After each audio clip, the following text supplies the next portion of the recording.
देखिए ये 3 से 4 लोग 4 दिन पहले भी कुछ नशीले पदार्थों का सेवन करते हुए एपीजे अब्दुल कलाम स्मारक जो विज्ञान पथ पे बना हुआ है उसके अंदर पाए गए थे और वो स्मारक को क्षति भी पहुंचा रहे थे। और जैसा कई बार मीडिया बंधुओं के माध्यम से भी हमें शिकायतें मिलती रहती हैं कि स्मार्ट सिटी की लाइटों की चोरी या जो हम सौंदर्यीकरण के कार्य कर रहे हैं उनको ये नशेड़ी लोग जो है नुकसान पहुँचाते हैं।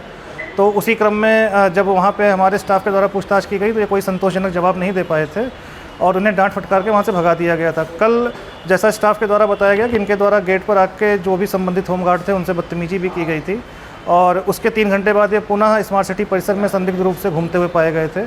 तो उस संबंध में स्टाफ और जो हमारे सुरक्षाकर्मी थे उनके द्वारा पुलिस में संपर्क करके उन्हें पुलिस अभिरक्षा में दे दिया गया था। सर, जैसे कि उन पर आरोप लगाया गया कि जान से मारने की धमकी दी गई, उसमें क्या कहना चाहिए? जैसा होमगार्ड का जो बयान था उस समय कि उन्होंने देख लेने की धमकी दी थी कि मतलब नगर आयुक्त शब्द का उन्होंने इस्तेमाल किया कि नगर आयुक्त को देख लेंगे।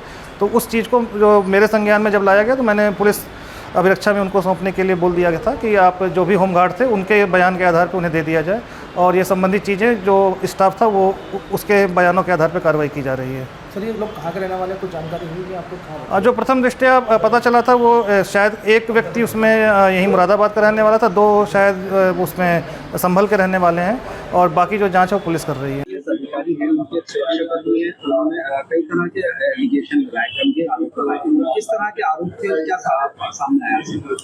देखिए, उसमें जो आवास पे रहने वाले गार्ड्स हैं उनके द्वारा तहरीर दी गई है और हम लोगों ने उसमें मुकदमा पंजीकृत कर लिया है।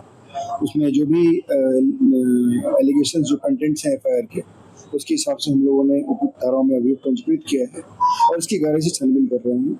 जो छानबीन में निकलेगा उसके हिसाब से अग्रिम कार्रवाई की। सर, अभी तक पूछताछ की गई आरोपियों से किस तरह? देखिए, आरोपी हमारे तीनों जो उसमें नामजद हैं वो तीनों हमारे पास अभी हिरासत में हैं। उनसे गहराई से हम लोग पूछताछ कर रहे हैं और सभी चीज़ें उसमें जो भी निकल जाएगी उसके हिसाब से इसमें करेंगे। कहाँ के रहने वाले हैं? ये तीनों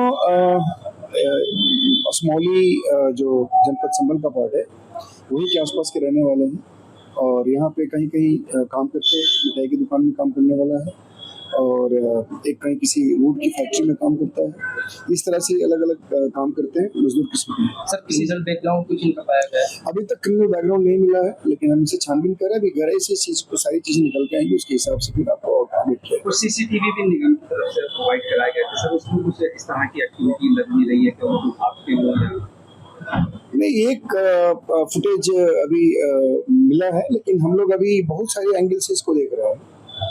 जहाँ से जो पूरी कहानी जहाँ से स्टार्ट हुई है वहाँ से लेकर के और आगे तक जो चीज़ें निकल के उसके हिसाब से।